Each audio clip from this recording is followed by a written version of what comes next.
Aleluia. Aleluia. Graça e a paz do Senhor Jesus. Amém, irmãos? Está ali a família abençoada. Veio de São Paulo até que enfim, graças a Deus. Eu pensei que ia ter que mandar um carro para buscar o senhor lá, ué. Oxe, faz isso não. Pode demorar assim mais não. Amém? Aqui que é a casa do senhor.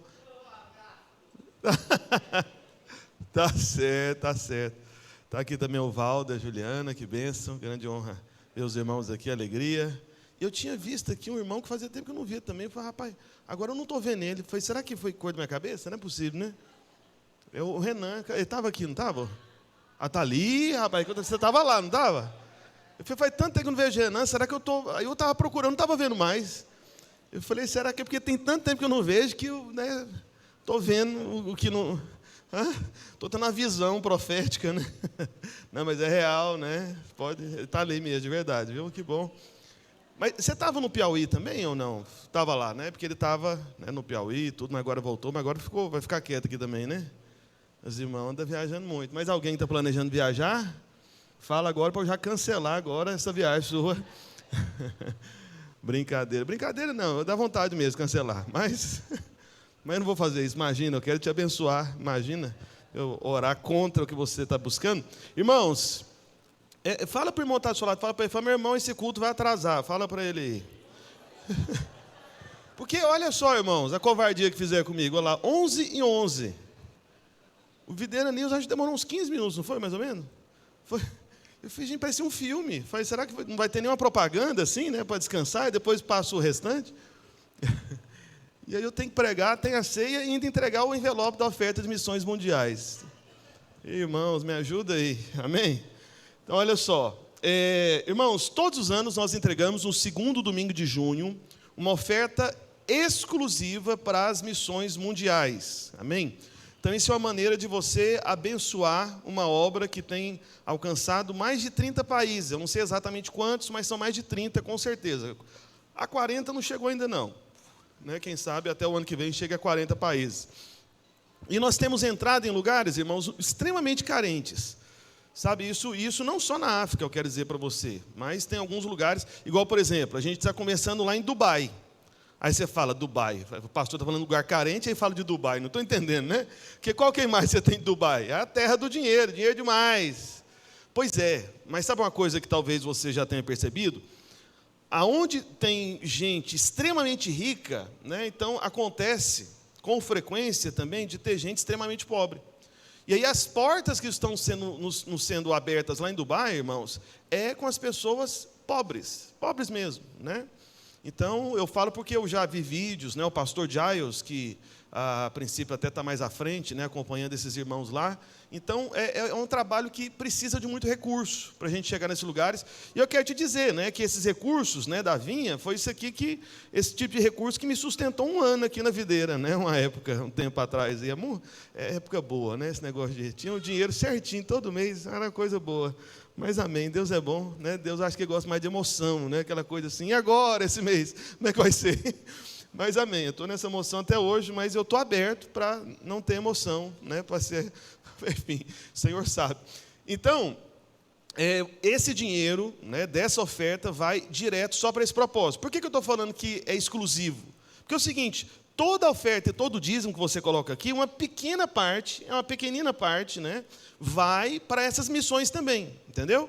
Porque toda igreja nossa contribui mensalmente com a vinha, então é nos pedido 10% da arrecadação, amém? A gente procura dar 11%, porque disseram que dízimo é da lei, então dá 11%, Então, se tiver irmão que fala, não, o dízimo é da lei, dá 11%, meu irmão, começa por 11%, então, se é da lei, 10%, amém? Porque para você sair da lei, a desculpa tem que ser generosidade, não avareza. Alguém pode dizer amém? Amém. Claro, a graça é para te fazer próspero, generoso, abençoador. É ou não é verdade, irmãos? Ou a graça é para te fazer avarento?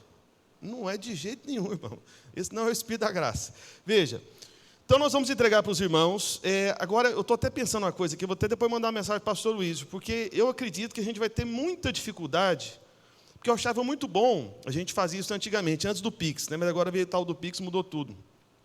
A gente tinha um controle dos valores das igrejas, geralmente isso até me é pedido, de todas as igrejas da Vinha em Pernambuco, de quanto que cada igreja deu de oferta. Mas agora com o Pix, né, geralmente é o Júlio aqui, o obreiro Júlio, que é o secretário da Vinha aí, há tempos, desde a fundação da Vinha Pernambuco, pode-se dizer, que a gente ficava procurando os pastores para saber quanto cada igreja contribuiu. Então, eu acho que não vai ter como controlar, né?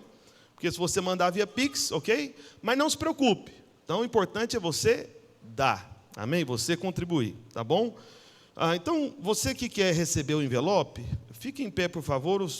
Aliás, não precisa ficar em pé, não. Pode ficar sentado mesmo, né? Deixa só eu em pé. Os irmãos podem distribuir apenas acene com a mão aí. Pronto. Eita, glória. Ó, tem um servo lá na mesa de som. Tem que fazer um aviãozinho de envelope e jogar lá.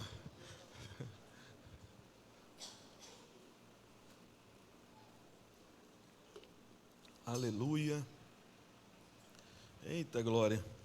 Agora tinha que ser tipo 15 para as 11, sabe? Assim, só para você ter uma noção assim, do tempo. Mas, ao conferir, não é 15 para as 11. Não é. Tá bom? Aleluia. Todos receberam? Alguém não recebeu? Quer pegar mais envelope? Ótimo. Bem, irmãos, última coisa que é muito importante é o seguinte. Uma outra oferta que nós entregamos também todos os anos, né? No meio do ano, os irmãos se lembram da oferta da gratidão, não é isso? Só que, irmãos, como nós estamos empenhados, né, em pagar essas cadeiras aqui, e eu quero te dizer que o caixa, né, que eu esperava que a gente tivesse, que a gente tem um caixa separado só da oferta das cadeiras. Por isso que é importante, toda vez que você oferta as cadeiras aqui, você mandar o comprovante, né, para esse número de celular. Porque o dinheiro das cadeiras está indo para as cadeiras, entendeu isso? Então, o que não é para as cadeiras é para as despesas comuns da igreja, inclusive o aluguel do prédio, que é a nossa despesa mais alta, né, de longe. Enfim, então a gente precisa do comprovante que a gente está separando uma outra conta, engenharia das cadeiras. E eu esperava, né, que a gente tivesse aí pelo menos, no mínimo, né, assim, metade, né, do valor da parcela desse mês. E a gente tem 1/4 do valor da parcela desse mês. E daqui, quantos dias? Hoje é que dia mesmo? Hoje é dia 4, né? Domingo que vem, que dia que vai dar então? Vai dar 11. Jesus amado. Aí tem tipo uma semana para poder ter o dinheiro do restante da parcela. Você está entendendo? Então, só para você ver como é que nós precisamos, né, da sua contribuição com as cadeiras. Eu quero lembrar os líderes de célula que não entregaram a oferta por célula que nós pedimos no mês passado, tem que entregar. Nós precisamos, amém? Então, nós até falamos para os irmãos usarem da oferta que a célula recolhe toda semana, porque toda célula nossa tem uma oferta, não é isso? Então, os membros da célula dão oferta também na célula. Então, a gente falou para os irmãos, pega a oferta da célula e soma junto com o dinheiro que você vai levantar para completar esse valor. E, irmãos, tiveram alguns líderes, né, que não entregaram nada, nem a oferta da célula da semana e nem a oferta da cadeira. Eu falei, gente, para onde é que foi o dinheiro que vinha e que não veio, né, e precisa vir mais para poder completar o da cadeira? Você está me entendendo? Então, irmãos, a gente não pode fazer as coisas assim, amém? Os irmãos acreditam que nós somos uma família, amém? Olha, na casa da minha avó, que já está com o Senhor, minha avó Araci, né, portuguesa, inclusive, que era a mãe do meu pai, que também já partiu, né? Teve uma época, ela teve Parkinson, né, e a coisa se agravou muito. Então, chegou a um estado que precisava de cuidados 24 horas, de enfermeira e tudo, então não dava, né? Tipo assim, algum irmão, alguém da família cuidar e tudo, não tinha jeito. Só que como era uma família grande, né, a minha avó teve 12 filhos, 12 que prevaleceram, né, porque ela ficou grávida 17 vezes. Aí as 5 dos 17 acabou que, ou no parto e tudo, teve algumas complicações, mas 12 nasceram de fato e continuaram, né? Meu pai foi um desses 12. E aí a coisa que eu achava assim, muito bonita, sabe, que eles faziam, a minha avó, eu lembro até hoje, tem essa memória bem viva. A casa da minha avó, lá em Goiânia, era uma casa muito grande mesmo, né? Até porque era a casa onde os filhos foram criados, né? Meu avô, ele era empresário, coisa do tipo, então era uma casa muito grande, muitos cômodos. E minha avó ficou lá, né, até o final da vida dela nessa casa. E os netos iam para lá todos os domingos, né, para almoçar e fazer aquele grande almoço família, era uma coisa assim muito boa. Foi muito preciosa essa época, né, para mim, eu fico lembrando disso. Enfim, Mas o que eu achava assim muito bonito? Que é o seguinte, aí tinha um armário lá na sala de jantar. Sala de jantar não, era perto da cozinha, né? Porque lá era tão grande. Acho que era na cozinha, né? Deve ser isso mesmo, era na cozinha. Aí tinha um armário, uma estante lá, que eles fizeram um mural do valor da contribuição de cada filho todo mês para ajudar a pagar essas despesas. Aí tinha uma enfermeira, né? Tinha uma empregada também, né? Uma funcionária também que cuidava da casa, até porque a casa era enorme, né? Então como é que alguém ia cuidar? Não tinha jeito. Assim, minha avó, ela ficou de cama mais de 10 anos. E aí tinha aquela lista. E aí tinha lá a lista dos irmãos, da contribuição, inclusive os que não contribuíram. Ó, está faltando aqui, uma cobrançazinha básica também. E aí eu achava aquilo tão interessante, né, porque os filhos contribuindo, né, para a casa da mãe. E por que eu estou dizendo isso para você? Porque essa é a casa do Pai, amém? Do nosso Pai. Não estou dizendo que é esse prédio, mas eu estou dizendo que essa responsabilidade da edificação dessa casa não é só minha, é sua também. Então você não pode se esquivar disso. Entende? Agora eu pergunto para você, quem eram os filhos que contribuíam na casa da minha avó lá? Ou aliás, deixa eu reformular a pergunta, né? Quem eram os familiares que contribuíam lá? Eram os adultos, pessoas maduras, ou eram as crianças que davam essa contribuição todo mês? Adultos ou crianças? Adultos. Como assim, pastor? Eu vou te falar. Você quer saber se você está amadurecendo na fé? Você quer saber se você está realmente se tornando maduro na sua fé? É se você participa da contribuição. Entendeu? Porque criança é assim. Criança não se preocupa com a contribuição. Criança, ela só quer a comida. Né? Igual minhas filhas. Chega lá em casa, pai, estou com fome, quer comer. Aí se não tem alguma coisa para comer, o que você acha que eu tenho que fazer? Eu tenho que ir lá e comprar, porque eu sou o adulto da história. Eu vou lá comprar para trazer para a criança de casa comer. Eu não vou falar para a Sara, vá trabalhar, menina. Não, não posso não falo isso não. Então assim, porque ela é criança, assim, né, entre aspas, criança, está me entendendo, né? Porque ela está moça já. Enfim, mas uma ilustração, você entendeu, né? Então, ela é criança. Agora, quem é adulto, responsável, amadureceu, ele se sente, sabe, parte da solução da situação, da história. Entende? Ele abraça a coisa, fala, não, eu vou resolver, eu vou pagar, eu vou conseguir o dinheiro. Está me entendendo? Eu me lembro, anos atrás, bem no começo do casamento, passamos uma época dificílima, né? Inclusive lá em Goiânia. E eu lembro que a gente chegou num ponto lá e tudo, aí de repente, né, tinha algumas coisas que precisava de comprar e tal. Aí minha esposa, por alguma razão, não sei se ela tinha acesso à minha conta, enfim, só sei que ela descobriu que não tinha dinheiro nenhum. Não sei se ela tinha acesso, não sei exatamente por quê, não, mas ela descobriu. Essas coisas não é para a esposa descobrir quando o marido está sem dinheiro. Essas coisas têm que ficar em secreto. Amém, irmã? Então não fica vasculhando a vida do seu marido, não, você é casada. Deixa ele em paz, deixa ele resolver, deixa ele disfarçar, falando que está tudo bem. Amém? Deixa ele cumprir o papel dele, esse é o papel do marido. Aí ficar, e aí, tem dinheiro? Pois tem, e a gente vai conseguir pagar isso? Mas, claro! E a cabeça dele aqui pensando, Senhor, me ajuda, Senhor, não tem. E eu preciso que tenha. E aí ela descobriu. Aí eu não lembro exatamente como. Ela não está aqui, mas nem dá tempo para explicar. Aí de repente ela falou, querido, a gente está sem dinheiro? Não tem um dinheiro para isso. Você quer?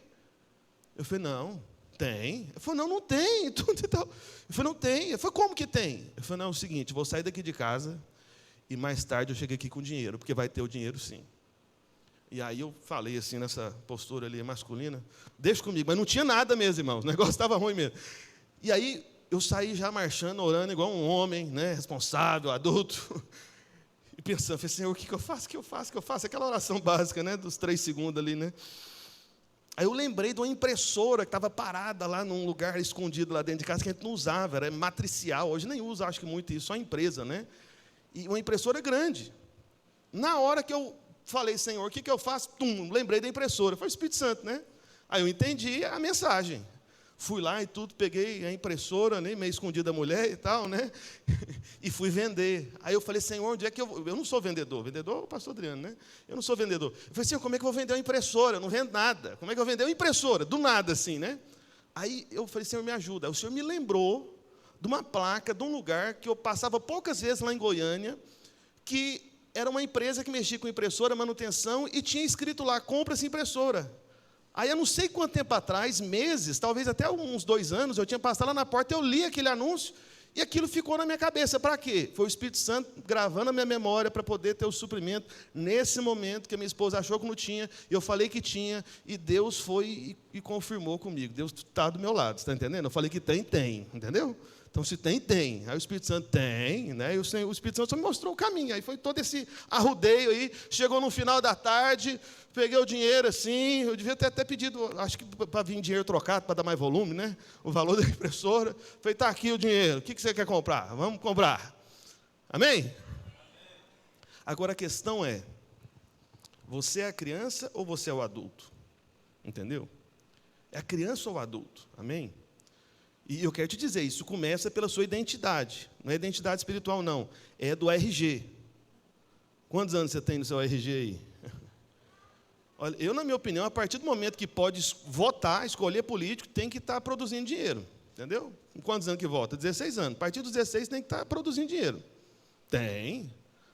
Ah, eu tenho mais 18. Você tem que produzir alguma coisa, irmão. Nem que você venda impressora usada, igual eu tive que fazer naquele dia. Entendeu? Então, nós somos responsáveis, isso é nosso, amém? Aqui não é a casa da minha avó, mas é a casa de alguém muito mais importante, que é o Senhor. E aprove ao Senhor colocar você como filho nessa casa, então é você que sustenta, é você que participa, é você que contribui.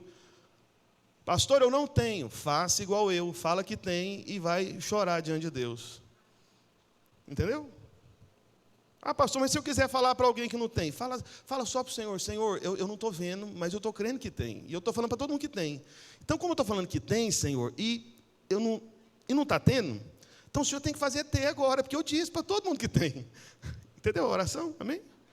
É assim que eu oro, tá bom?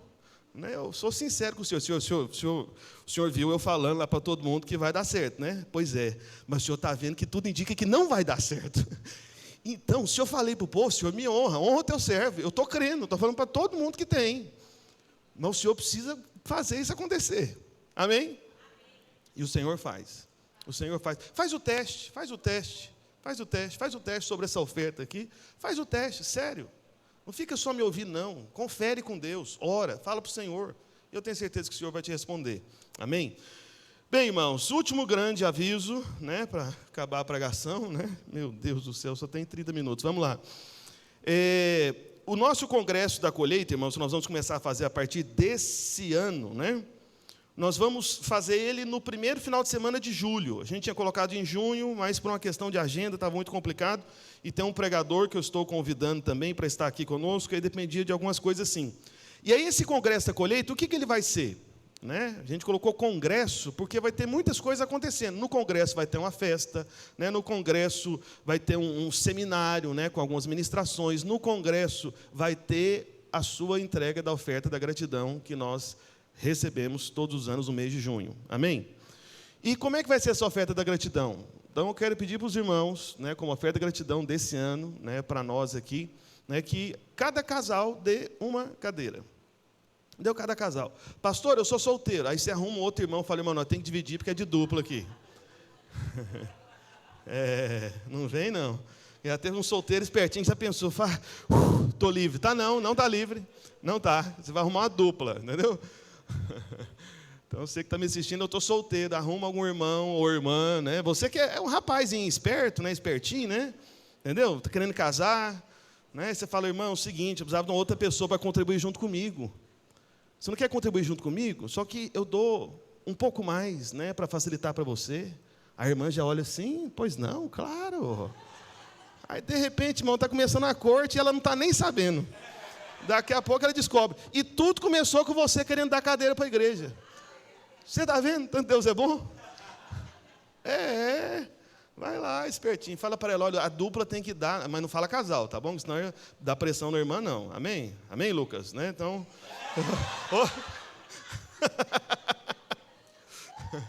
Então, você fala para a irmã, é o seguinte, a cadeira é 200, eu vou dar 150, você dá 50. E aí nós vamos entregar junto.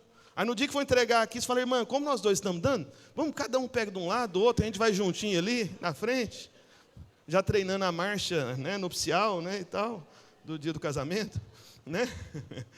Aleluia, amém? Então vai dar tudo certo em nome de Jesus. Deixa eu ver, acho que eu falei tudo. Falei, né? Batismo, o batismo, não falou no Videira News, né? Mas o batismo, irmãos, nós vamos fazer de sábado a 8. Falei certo, não falei? Evaldo, tem mais de 10 anos que eu estou tentando entender esse negócio de 8, sabe? Eu entendi esses dias, por isso que eu consigo falar agora, de sábado a 8. Você fala isso lá em Goiás, não, de sábado a 8. Ele fala, o quê? É o quê, rapaz? Não, o quê, rapaz? Não, o quê, rapaz fala aqui, né? Sei lá o que o goiano vai falar, nem sei falar igual o goiano mais, parece. Mas eu acho que eu falo um pouquinho, né? Vamos para João capítulo 11, verso 1. Aleluia. Quero compartilhar com você uma palavra muito importante para te trazer tanto uma resposta quanto um consolo da parte do Senhor. Especialmente quando o tempo passa e muitas coisas que você espera parece que estão demorando para acontecer. Amém? Lá em João capítulo 11, verso 1, deixa eu abrir aqui na minha Bíblia também, acompanhe por favor, João 11, verso 1. Estava enfermo Lázaro, de Betânia, da aldeia de Maria e de sua irmã Marta. Esta Maria, cujo irmão Lázaro estava enfermo, era a mesma que ungiu com bálsamo o Senhor, e lhe enxugou os pés com seus cabelos. Mandaram, pois, as irmãs de Lázaro dizer a Jesus, Senhor, está enfermo aquele a quem amas. Ao receber a notícia, disse Jesus, esta enfermidade não é para a morte, sim para a glória de Deus, a fim de que o Filho de Deus seja por ela glorificado. Ora, amava Jesus a Marta e a sua irmã e a Lázaro. Quando, pois, soube que Lázaro estava doente, ainda se demorou 2 dias no lugar onde estava. Amém? Vamos orar mais uma vez por um instante. Você que está em casa acompanhando pela internet, por favor, fale para as pessoas aí da sala da sua casa, onde você estiver ouvindo, né, para que eles façam silêncio. Diga para eles que esse é o momento da palavra do Senhor e você precisa receber essa palavra em nome de Jesus. Amém? Vamos orar por um instante então. Peço ao Senhor para Ele falar com você. Pai, no nome de Jesus, nós invocamos o Teu nome, Senhor, mais uma vez nesse lugar. Pedimos para que o Teu Santo Espírito, ó Deus, possa nos assistir nesse momento, nos prestar assistência, porque o Senhor nos assiste em nossas fraquezas, necessidades, carências. Por isso vem Espírito Santo de Deus e amplia o entendimento do nosso coração a respeito desses caminhos tão misteriosos, onde parece que o Senhor se demora para nos responder. Por isso vem Espírito Santo e fala de tal maneira que nós consigamos receber, entender, ó Deus, e sermos fortalecidos, ó Deus, consolados pelo Senhor, pela Tua graça, em o nome de Jesus, e todos digam amém, amém, amém, amém, amém.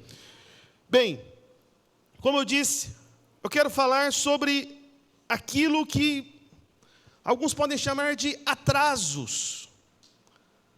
Atrasos de quem? Né? Então são momentos da sua vida que parece que Deus que está atrasado. Parece que Deus que está atrasado. Parece que Deus está demorando para cumprir o que Ele prometeu. Parece que Deus, Ele falou, você sabe que foi o Senhor que te falou. Você tem essa convicção no seu coração. Fala, gente, Deus que disse isso. Mas não está acontecendo.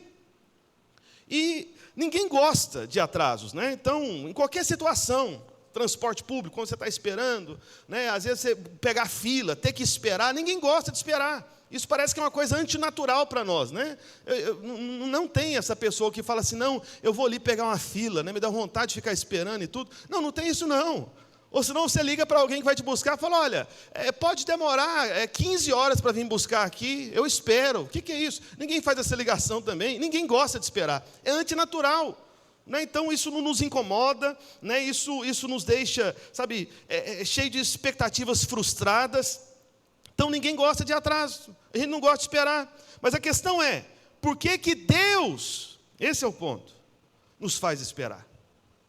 Por que Deus nos faz esperar? Então tem alguns momentos da palavra de Deus que você vê justamente essa experiência.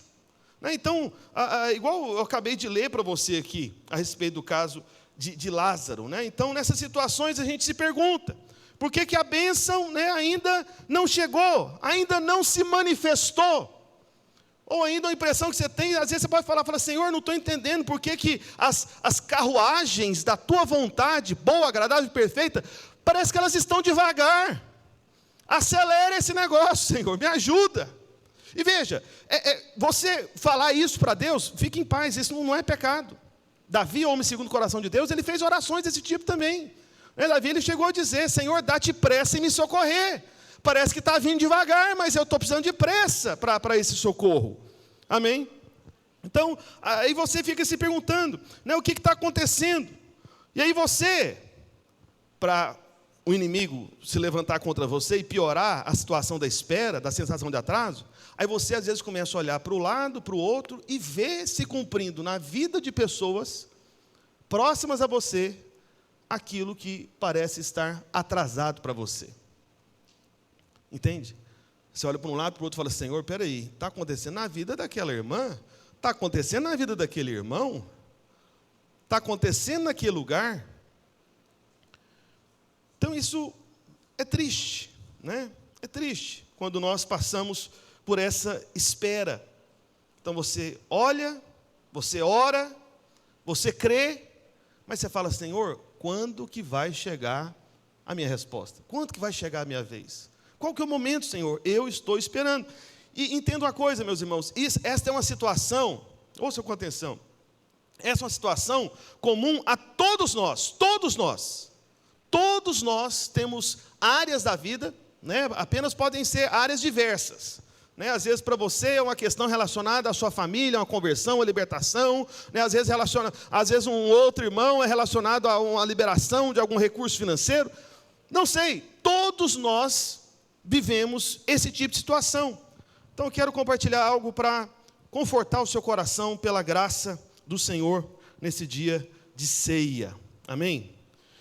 Então, voltando para João 11, no verso 3, está escrito, João 11, verso 3: Mandaram, pois, as irmãs de Lázaro dizer a Jesus: Senhor, está enfermo aquele a quem amas. Quem que é esse que elas estão dizendo? Como é que era o nome dele? Lázaro. Então, está enfermo aquele a quem amas. Veja a sabedoria dessas irmãs, tá bom? Isso aqui é sabedoria do céu. Porque quando você pede algo para Deus, baseado no amor dele por você, meu irmão, você está no caminho da graça. Fala para o Senhor assim, entendeu? Se você tem uma necessidade financeira, fala: Senhor, aquele a quem o Senhor ama, que no caso sou eu mesmo, porque o Senhor me ama, está precisando de dinheiro. Aquele a quem o Senhor ama, eu, né? Então, como o Senhor me ama, olha eu aqui, pronto para receber, pode mandar, Senhor, né? Teu filho está pronto, né? Então veja, esse foi o argumento delas. Não tem melhor argumento que esse, tá bom? Às vezes tem irmão que fica com longos argumentos e tentando justificar e acaba caindo na justiça própria. Não, vá para a justiça de Deus, pela fé na graça. Fala: Senhor me amou, o Senhor me ama. Então essa foi a conversa delas. Mas quem que eram essas irmãs, né? Maria e Marta. E elas amavam o Senhor, e o Senhor também amava Marta, Maria e o seu irmão. O Senhor amava todos eles. Né? É uma das famílias que os evangelhos revelam de maneira assim, claríssima, muito clara, muito direta, que eles eram amados pelo Senhor, e eles mandaram essa mensagem ao Senhor Jesus. Né? Não foram pessoalmente, mas mandaram um mensageiro com essa mensagem: aquele a quem amas está doente. Então, elas não disseram: Lázaro está doente, não foi isso. Se elas informassem isso, seria um relatório correto da situação? Ok, com certeza. Mas ao invés de falar Lázaro está doente, elas falavam: aquele a quem amas. Entendeu isso? Então, ao invés de você simplesmente falar estou sem dinheiro, Senhor, aquele a quem amas está precisando de mais recurso. Entendeu? É aquele a quem ama, o Senhor sabe quem que é. O Senhor me ama, eu sou amado. Amém? Então, essa foi a postura delas, né? Uma maneira preciosa de você abordar o Senhor. E isso é porque também elas tinham comunhão frequente com o Senhor. Porque a palavra de Deus nos informa que o Senhor, Ele amava estar ali com elas. O Senhor, Ele tinha um apreço, sabe, especial em relação a Betânia, né, onde era a casa deles. E Betânia, assim como Belém, né, e Betesda, né, Belém, porque no hebraico seria Bethlehem, né, tudo tem Bet, né, B-E-T, né, e não tem nada a ver com caso de aposta não, viu, irmãos? Né? É outra coisa, né? Tem uns irmãos que já pensam em negócio do futebol aí, que está uma praga, esse tal desse Bet. Pois é, mas o Bet de Deus mesmo, da Bíblia, significa casa, amém? Então, Betel, né? Então, Betesda, né? E Belém seria no hebraico Beth-Helem, né? Seria mais ou menos assim a pronúncia, né? Então, isso significa casa. E Betânia, se Bet significa casa, o que significa o restante da palavra? Eu vou te falar. Significa dos pobres, ou seja, é casa dos pobres. O Senhor Jesus amava estar na casa dos pobres. Ele amava estar em Betânia, que significa casa dos pobres. E é maravilhoso que o Senhor, a gente saber que o Senhor gosta de ficar na casa dos pobres. Então é o príncipe que adora frequentar a casa do pobre. E o próprio Senhor Jesus, eu tenho que te dizer, ele nasceu sim num contexto de pobreza. E eu vou te explicar, né, sobre algo que eu nunca tinha observado assim claramente. E eu percebi, depois você pode conferir lá em Lucas 2, eu não vou abrir com você, não dá tempo. Mas a Bíblia diz que quando Maria, né, que foi usada para ser a mãe do Senhor, quando ela ofereceu o sacrifício por seu filho recém-nascido, que era o sacrifício do primogênito, que animal que ela ofereceu? Está lá em Lucas 2, eu não vou abrir, depois pode conferir. Ela ofereceu rolas ou pombos, rolas ou pombos, né? Então pássaros. Aí você fala, pastor, o que isso tem a ver com pobreza? Eu vou te explicar. Então, os ricos naquela época, porque na lei do Senhor, as ofertas eram estabelecidas em várias medidas para que todos pudessem dar. Entendeu isso? Então, os ricos naquela época, eles ofereciam um novilho. Né? Um novilho. É um tipo de boi, alguma coisa, um animal mais caro.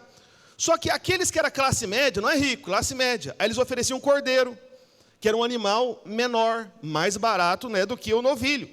Mas os pobres, eles traziam ou um par de rolas ou um par de pombinhos, muito mais barato ainda.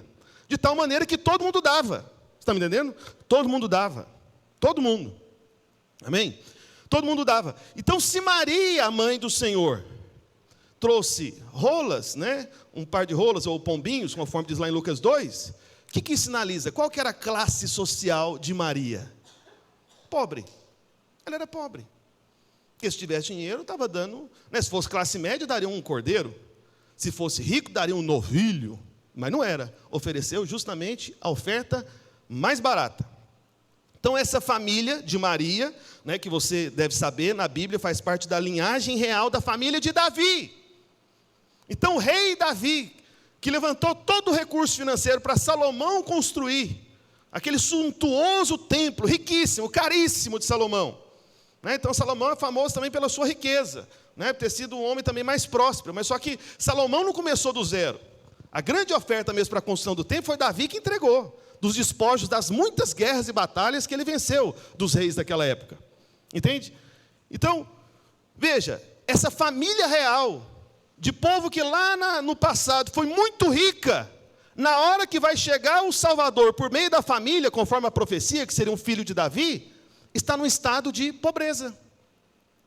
Está num estado de carência. Né? Talvez você nunca fez essa conexão. Fala, gente, como é que alguém da família real, da linhagem de Davi, vai dar uma oferta de 2 pombos? Uma oferta de pobre. Gente que veio da descendência de Salomão, de reis, de gente muito rica. Foi o que aconteceu. Então, o Senhor Jesus, que é aquele que colocou todo o ouro, todos os diamantes na terra, que criou todas as galáxias do universo, aquele que poderia entrar em qualquer palácio e nascer em qualquer família, porque o Senhor Jesus é o único filho que poderia escolher a mãe da história da humanidade. Ele poderia escolher, você não pode. A sua é que você tem, amém? E abençoa ela, em nome de Jesus, né? Resolve no seu coração. Ah, mas eu tenho um problema com a minha mãe. É verdade, o problema é seu, você tem que resolver. Sua mãe é uma bênção. Entendeu? É seu problema, da sua mãe não, é seu. Você que tem que resolver, você que tem que consertar. Mas volta para cá, fecha parênteses aqui, né? Então veja. Então, o Senhor Jesus, ele poderia, é o único de toda a humanidade, poderia escolher a mãe, poderia escolher a casa.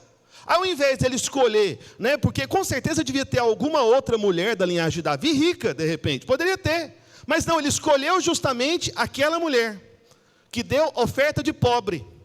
E depois que nasceu, foi colocado justamente numa manjedoura. Né, eu sei que essa palavra manjedoura é uma palavra complexa, a gente não costuma usar entre nós. Aí tem gente que acha que é uma coisa chique. Não, irmão, não é chique não. Né, como é que é o nome que se dá aqui? É cocheira, né? Não é isso mesmo, né?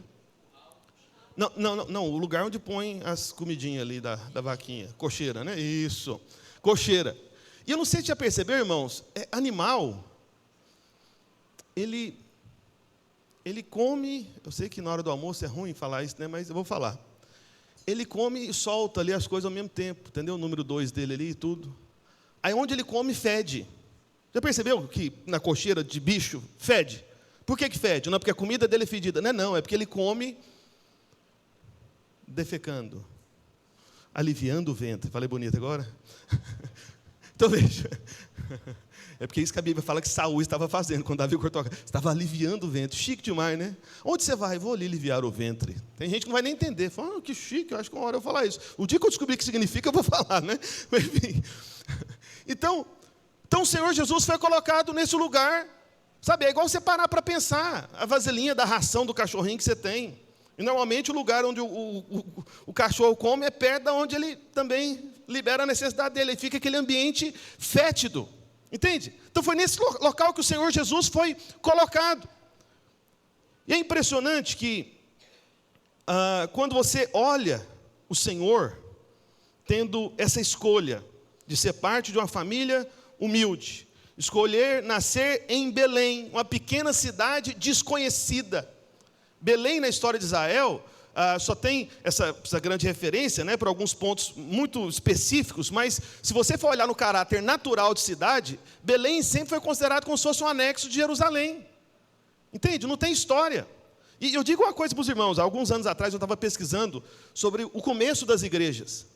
E quando você olha o começo das igrejas cristãs, só se fala de igreja em Jerusalém, não se fala de igreja em Belém, nos livros de história, né, da igreja. Eu procurei, não achei. E aí até que eu vi um comentarista, um historiador, né, falando da história dos judeus, explicando o seguinte, falou, olha, não se tem menção de igreja em Belém, porque muito provavelmente a que era de Jerusalém era onde o povo de Belém ia, ou se tinha em Belém, considerava como se fosse tudo Jerusalém. Ou seja, Belém não tinha importância nenhuma. Entende? Não tinha. E aí o Senhor escolhe nascer justamente lá também. Uma pequena cidade.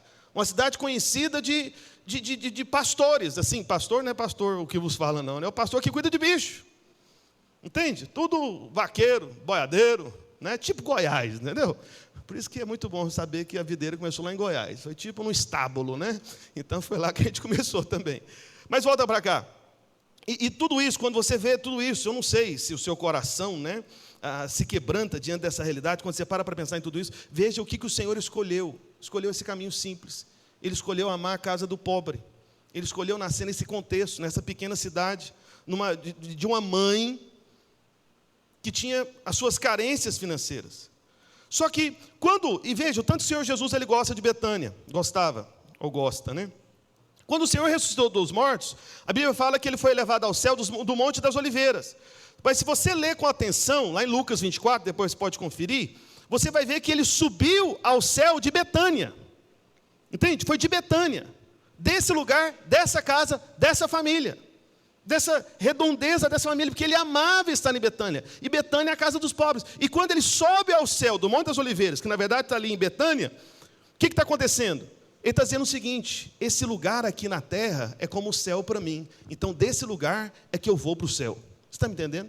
Desse lugar do carente, do necessitado, daquele que não tem. Então é onde ele ascendeu depois que ele ressuscitou dos mortos. Por isso, entenda uma coisa, meu irmão, minha irmã, muito importante para você entender o caminho do Senhor que vai te trazer consolo. Antes de mais nada, eu preciso dizer para você, o Senhor Jesus, ele sentia a vontade em Betânia. Mas o Senhor Jesus, ele também deve se sentir à vontade na casa dele hoje. Qual casa? Fala para o irmão que está do seu lado, fala para ele, fala você. Fala, você é a casa do Senhor. Fala assim, você deve fazer o Senhor se sentir à vontade. Se sentir em casa. Como ele se sentia em Betânia. Amém. Agora a questão é, pastor, tá bom, mas como que eu faço para o Senhor se sentir à vontade comigo, se sentir acolhido? Eu vou te dizer, é quando você depende dEle, é quando você fala com Ele. Igual imagine, se por alguma razão eu fui para a sua casa, o pastor Roberto, fui para a sua casa, passar uns dias lá. Aleluia, obrigado pelos améns aí, né? Comer picanha. Amém, eu tô gostando, como diz o irmão Santo, estou gostando. Olha só.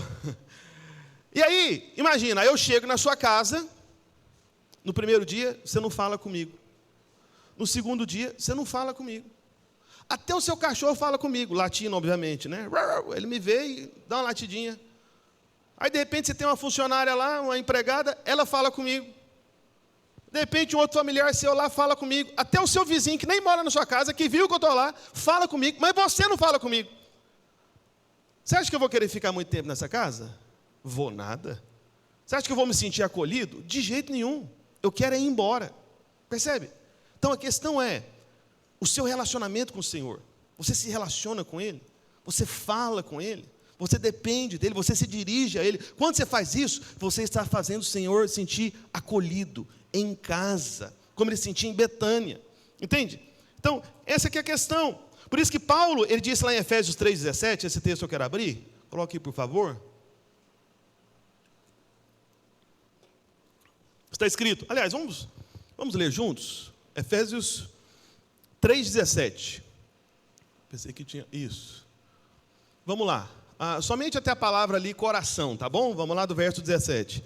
E assim habite Cristo no vosso coração. Amém? Pastor, o que significa isso? Essa declaração de Paulo, quando você vai estudar essa declaração, as palavras na língua grega, ela tem um significado um pouco mais amplo, quando você estuda o significado do original mesmo das palavras. Então, essa frase, esse trecho, poderia ser traduzido da seguinte maneira. Poderia ser traduzido assim, que Cristo habite e se sinta à vontade em vossos corações. Amém? Existe uma versão da Bíblia, só tem ela em inglês, não tem em português ainda, que é a versão amplificada, que já vem com todo esse estudo, como é que seria o significado mais amplo e mais profundo, olhando as palavras no grego. Então, a maneira mais profunda de você ler esse trecho seria exatamente assim, que Cristo habite e se sinta à vontade em vossos corações. Amém? Cristo habita no seu coração, amém? Habita, mas a questão é, Ele está em casa? Ele está sentindo a vontade? Ele se sente acolhido? Como que ele pode ser acolhido? Meu irmão, como qualquer outra pessoa, porque é isso que ele é também, ele é uma pessoa, amém? E a pessoa mais amável, mais bondosa, que mais te ama, não tenha dúvida. Então fale com ele, está junto de você. Mas voltando agora para João capítulo 11, volta lá, verso 4. João 11, 4, está escrito. Ao receber a notícia, disse Jesus, essa enfermidade não é para a morte, e sim para a glória de Deus, a fim de que o Filho de Deus seja por ela glorificado. Ora, amava Jesus a Marta e a sua irmã e a Lázaro. Então veja, depois de dizer isso no verso 5, que o Senhor amava, né, essa família, verso 6 diz, quando, pois, soube que Lázaro estava doente, ainda se demorou 2 dias no lugar onde estava. Olha que coisa impressionante. Porque qual que é a expectativa natural nossa? Espera aí. Se alguém me ama, ele vai ser rápido. É tipo as minhas filhas pedindo para buscar elas na escola. Você precisa de ver. Eu posso mostrar depois, eu dou um print na tela, vamos fazer uma montagem de imagens. Papai, o senhor está chegando? Papai, vem rápido. Papai, por favor, não demora hoje. Papai, onde é que o senhor está? Está aqui perto já? Não sei o que. É desse jeito. Por que ela é folgada assim comigo, né? É folgada, né? Não é? Eu acho que a pessoa folgada. Folgada é... Está entendendo que eu estou falando folgado mesmo, né? Não sei se tem outra palavra para isso aqui. Eu fico olhando assim, oxe, aí. Minha avó, na época dela, ela falava o seguinte, quando um filho estava querendo assim explorar ela, né, estava folgado com ela falava, é o quê? Você já viu criado ter criado? Não, você que é criado aqui em casa, sou criado seu não. Então, já viu criado ter criado? Você que é meu criado, né? Então você que me serve, você que faz as coisas. Mas lá em casa, às vezes, acontece isso aí, eu que sou o criado das meninas, né? Então, mas eu vou te falar, por que ela está pedindo pressa para mim? Sabe por quê? Porque ela sabe que eu a amo. Eu amo as minhas filhas, elas têm convicção disso. Como elas têm convicção disso, aí elas ficam folgadas assim, vem rápido, vamos. Lembra Davi dizendo, dá depressa e me socorrer, amém? Essa é a expectativa nossa, de que porque somos amados, tudo aconteça imediatamente, muito rapidamente. Essa é a expectativa. Só que é interessante esse texto, né? Então no verso 5 acaba de dizer, ora, Jesus, amava Jesus, guarde isso, amava Jesus, a Marta e a sua irmã e a Lázaro, Marta, Maria e Lázaro. Quando, pois, soube que Lázaro estava doente, ainda se demorou 2 dias no lugar que estava. Como que é isso? Você está percebendo aqui uma aparente incoerência? Ele amava, mas demorou para ir. Parece que o certo seria, ele amava, mas deixou tudo para o lado e foi correndo. Mas não foi isso que o Senhor fez. Não foi. Mas ele amava. Então, quando o Senhor soube que ele estava doente, ficou mais 2 dias. Aí a pergunta é, pastor, por que o Senhor Jesus demorou se ele amava? Por que ele demorou? A resposta é justamente o que você leu no verso 5. Fala para o irmão que está do seu lado, fala para ele, o Senhor demorou, porque ele amava. Agora fala para o seu irmão mais uma vez, diga assim, o Senhor demora, justamente, porque ele ama você. Eita, aí você fala, pastor, por quê? Eu não estou entendendo, eu queria ser amado de outra maneira, não tem jeito não. Eu vou te esperar, quero te chamar já para o irmão para o teclado aqui, por favor. A gente vai ter que terminar essa palavra no domingo que vem, viu, irmão? Então, estou só começando, amém? Então, se você for abençoado, você está obrigado a vir domingo que vem, amém?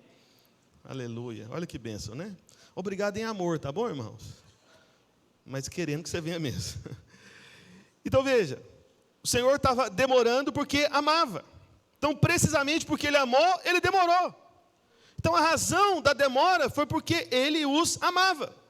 Só que aí, o Senhor Jesus demorou tanto, porque qual foi a notícia que chegou para o Senhor Jesus primeiro? Que Lázaro estava doente ou que estava morto? Doente ou morto? Doente. O Senhor recebe a mensagem que está doente. Quando o Senhor chega naquilo que queriam pressa para ele chegar, quando ele chega, passou da doença para a morte. A coisa piorou. Essa é a sensação que nós temos, fala, Senhor, o Senhor está demorando para me responder, Senhor. O Senhor está demorando para fazer essa promessa se cumprir. O Senhor está demorando para fazer isso acontecer na minha casa, na minha família. Parece que o Senhor está demorando para poder liberar esse recurso e tudo. O Senhor está demorando. E aí, enquanto mais demora, muitas vezes a sensação é que ainda piora. O Senhor demorou para chegar para atender o doente. E ele demorou tanto que o doente chegou a morrer. Piorou, não piorou? Que uma coisa é o seu desespero por alguém que você ama que está enfermo. Só que depois que a enfermidade vem e encerra a vida daquela pessoa, meu irmão, aí que é o luto mesmo. Então foi a experiência de Marta e Maria, a quem o Senhor amava. Mandaram o recado? Está doente. Jesus demorou mais 2 dias. E depois, quando ele chegou, demorou tanto que já tinha 4 dias que estava morto. Você vê a demora que aconteceu. Então, nós sabemos pela história, você sabe, que Lázaro, por fim, ele não ficou morto. Quando o Senhor Jesus veio, o que ele fez? Ele ressuscitou a Lázaro. Amém? Lázaro já estava morto há 4 dias. Só que é interessante que aí no capítulo 11 de João, está aberto aí, vai para o verso 25. Vai para o verso 25. Isso. Então, o que o Senhor Jesus diz ali no verso 25? Disse-lhe Jesus, eu sou o quê? A ressurreição e a vida. Quem crê em mim, ainda que morra, viverá. Então, quando o Senhor Jesus chega, ainda que pareça ter demorado, porque a história começou com doença e chegou ao ponto de morte, Jesus ele já começa se anunciando, ele já começa mostrando quem ele é, para que você descubra nessa experiência de aparente demora, o que você precisa descobrir como fruto do amor dele por você. Então elas descobriram. Elas foram as primeiras que descobriram que o Senhor Jesus é a ressurreição e a vida, que é justamente o que nós celebramos aqui. O Senhor Jesus nem tinha morrido ainda, mas ele já era a ressurreição e a vida. Entende? Por isso entenda uma coisa, meu irmão. O Senhor Jesus se demorou porque ele amou Marta, Maria, inclusive Lázaro. Aí você fala, pastor, mas por que ele amou, demorou e chegou à morte? Tudo isso sabe por quê? Ouça com atenção, já vou terminar. O Senhor Jesus, em todas as áreas da sua vida, aonde parece demorar até a resposta, o cumprimento da promessa, a manifestação daquilo que você sabe que ele falou, em todas as áreas onde ele demora, o Senhor ele está fazendo isso para trazer uma revelação mais elevada do poder e da bondade dele na sua direção. Porque, meu irmão, uma coisa é alguém ser curado de uma doença, e é muito bom um enfermo ser curado, não é? Amém? Agora, uma outra coisa é você poder contar o testemunho. Rapaz, é o seguinte, eu comecei doente, mas aí teve um dia que eu morri. Você acredita? Eu morri já. Morreu? É? Que história é essa, Lázaro? Né? Lázaro contando história. Eu morri. Foi, e o que aconteceu? Rapaz, já tinha 4 dias. O negócio já estava cheirinho desagradável, já estava começando a entrar no estado de putrefação no meu corpo. Só que aí de repente eu ouvi uma voz, eu estava morto, mas eu ouvi, fui ressuscitado. Lázaro, vem para fora. Que Jesus gritou. Entende? Então, Lázaro, ele poderia ter duas revelações do Senhor. Ele poderia ter a revelação de que o Senhor cura, que é uma boa revelação, amém? Mas ele poderia ter a revelação de que aquele que é a ressurreição e a vida, ele venceu a morte. E é isso que nós celebramos hoje, aqui nessa manhã. A vitória do Senhor sobre a morte. Aquele que é a ressurreição e a vida. Eu não sei o que você está esperando, mas uma coisa eu sei, que independente do que você espera, a sua vida, ela começa a partir dessa verdade aqui, de que o Senhor Jesus é a ressurreição. Ele é a ressurreição.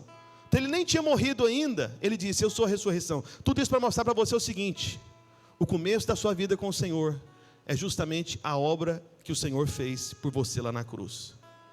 Você nem morreu ainda, mas você já foi ressuscitado com Cristo Jesus. Sabe por quê? Porque é isso que você é. Você é um espírito ressurreto num corpo que vai experimentar a morte. Por isso que a morte não tem mais poder sobre você. Por isso que o Senhor Jesus prometeu, aquele que crê em mim, ainda que morra, viverá. Por quê? Porque você creu naquele que é a ressurreição e a vida, que fez essa obra e consumou essa obra. Amém? E naquele dia, a morte do Senhor Jesus, a morte do Senhor Jesus na cruz, foi a morte que matou todas as mortes. E por isso as cadeias da morte não podem mais te prender, não podem mais te deter. Na verdade, quando você olha na palavra de Deus, a Bíblia nunca faz menção do crente, do justo, morrendo. Sempre fala de uma maneira diferente. Não, está dormindo, dormiu, adormeceu, aí você pensa, vou lá acordar. Aí você vai e procura no texto, fala, não, ele morreu mesmo. Só que a Bíblia não fala que morre, porque você não morre mais, porque você recebeu daquele que é a ressurreição e a vida. Por isso, eles tiveram essa grande revelação. E por esse motivo eu falo para você que está em casa também, se o Senhor demorar, existe uma revelação que Ele vai te dar dEle, que você não tenha, e que talvez outras pessoas nem terão, e que é justamente nesse contexto da demora, que vai tornar grandioso esse milagre, essa resposta, e você vai testemunhar de que o Senhor, o seu Redentor, vive. Ele se levantou e vive na sua vida. Por isso eu tenho uma boa notícia para você, aquilo que está demorando, meu irmão, é como alguém já disse, não é porque Deus está demorando, é porque Ele está caprichando. Amém? Fique em pé onde você está.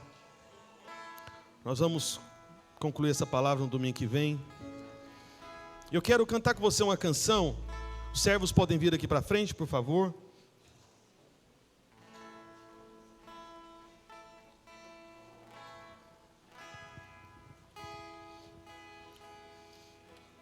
Aleluia. Se você já foi batizado numa igreja evangélica, você pode receber, tá bom, os elementos da ceia. Nós vamos distribuir, amém? Pode começar a distribuir, por favor. E enquanto os irmãos distribuem, nós já vamos cantar uma vez essa música. Talvez você não saiba a música, mas a letra está ali, amém?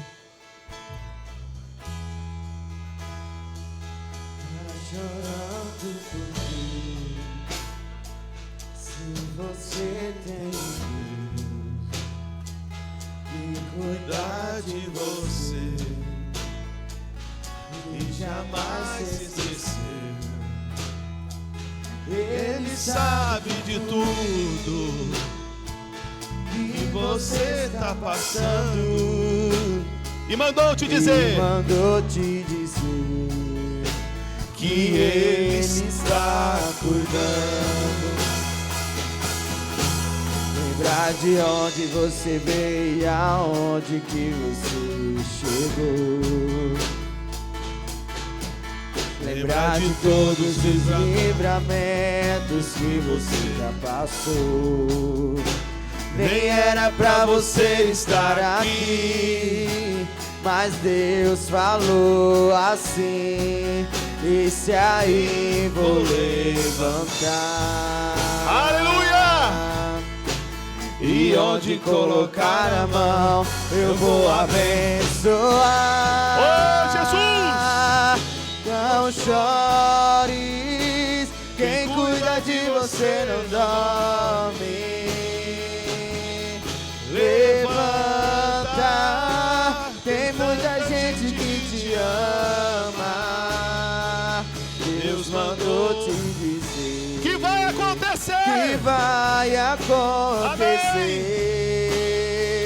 Deus mandou te falar Que tudo vai que passar! tudo vai passar. Não chores, não chores. Quem cuida de você não dorme. Levanta, tem muita gente que te ama. Deus mandou te dizer que vai acontecer.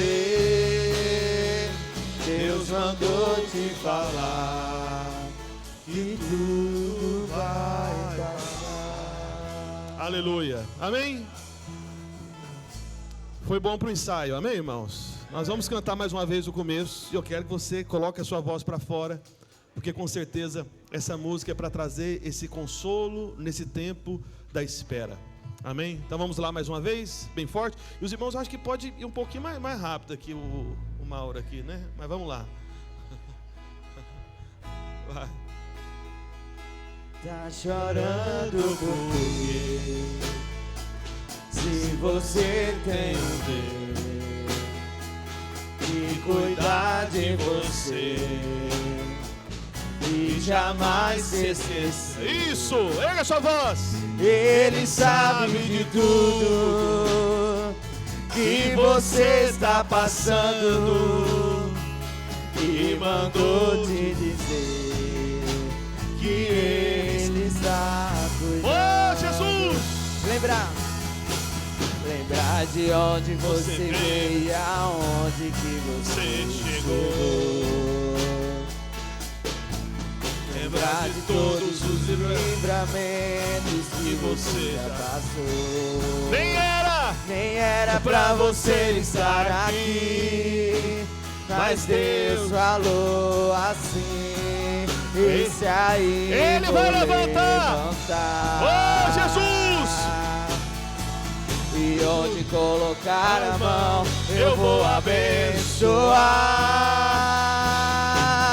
Não chores, quem cuida de você não dorme.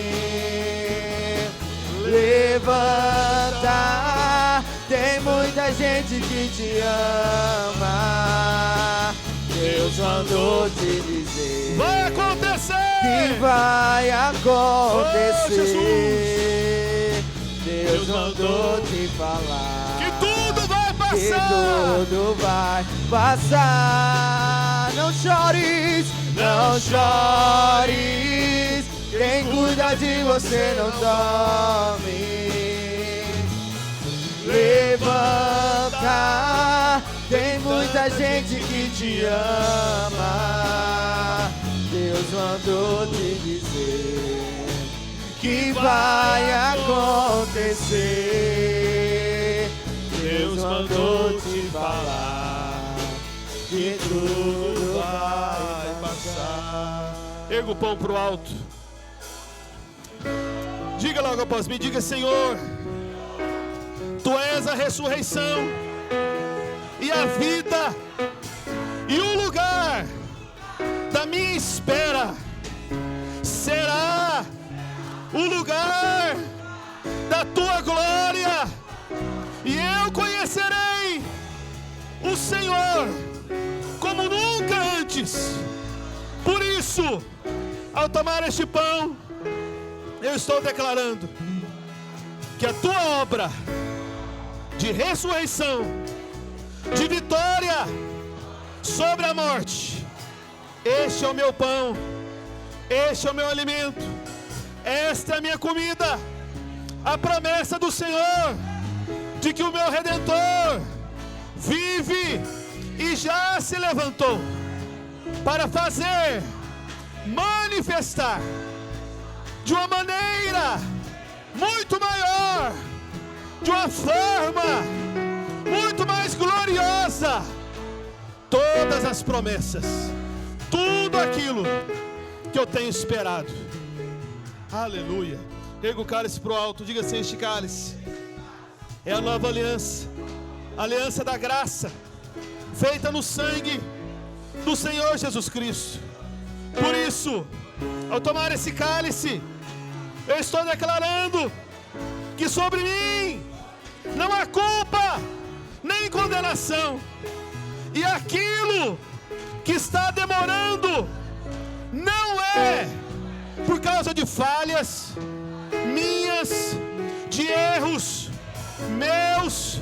Está demorando porque eu creio que pela aliança da graça, o Senhor, Ele está na verdade caprichando na manifestação de todas essas promessas, de cada palavra profética. Eu creio que eu verei o Senhor ser glorificado naquilo que hoje eu espero. Aleluia, aleluia, amém. Coma do pão e beba do cálice. Fazendo isso, nós estamos encerrando nossa reunião. Deixa eu orar por você e abençoar a sua vida. Você que está nos ouvindo também pela internet, se você nunca entregou sua vida ao Senhor Jesus, escreve nos comentários que nós queremos orar por você. E se alguém estiver nos visitando também, né, e quiser entregar sua vida ao Senhor, vem aqui no final que eu quero orar por você também, amém? Deixa eu orar, encerrando, abençoando a sua semana. Pai, no nome de Jesus, eu te peço que o teu Santo Espírito possa marcar essa palavra no coração dos teus filhos. Marca, Senhor, essa memória, essa certeza, ó Deus, de que será muito maior, de que será muito mais extraordinário aquilo, ó Deus, aonde que eles estão esperando, onde parece demorada a resposta do Senhor, eles verão o Senhor fazer, ó Deus, e quando o Senhor fizer, será muito maior, será muito mais glorioso, muito mais poderoso, será extraordinária a manifestação do teu poder, trazendo essa resposta. Esperamos em ti, Senhor, em o nome de Jesus. E todos digam amém, amém. Deus abençoe você, tenha uma ótima semana, amém. Fala para pelo menos 2 ou 3 irmãos, fala para ele, fala: meu irmão, aquilo que você está esperando, o Senhor vai manifestar um milagre muito maior do que você acha que vai acontecer, amém. Fala para ele: na sua espera o Senhor será glorificado com uma resposta muito mais extraordinária, amém. As crianças que se comportaram, pode pegar com a pastora Adriana aqui o bombom. E as crianças que não se comportaram também pode pegar. Criança de 8 a 80,